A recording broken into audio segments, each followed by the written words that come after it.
जळगावच्या पाचोरा शहरामध्ये भाजपाच्या नव्या कार्यालयाचे उद्घाटन मंत्री गिरीश महाजन यांच्या हस्ते पार पडले। यावेळी पाचोरा भडगाव मतदारसंघात भाजपही स्वबळावर लढेल असे स्पष्ट संकेतही त्यांनी दिले आहेत।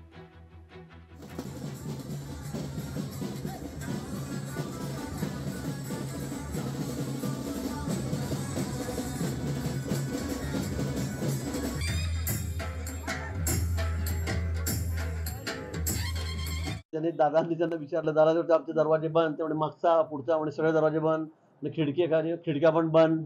मग आता आम्ही काय करायचं? आज आमचा पक्ष तर अशा परिस्थितीमध्ये नाही आहे की तुमच्या मागे फिरायचं मस्का मारत अशी परिस्थिती आहे का भाजपची? नाही आहे। मला वाटतं मी पुन्हा सांगेल की आमच्या नेत्यांनी सांगितलं की आपल्याला महायुतीवर लढायचं आहे, पण काही ठिकाणी टोकाची भूमिका असेल, काही ठिकाणी होईल, पण अजून काही इथेच नाही राज्यामध्ये अजून काही ठिकाणी अशी परिस्थिती आहे जमतच नाहीये, वेगळं लढतं। मग काही ठिकाणी अपवादात्मक परिस्थितीमध्ये असा निर्णय घेतला जाईल, पण शक्यतोवर आम्हाला महायुतीमध्ये लढायचं आहे।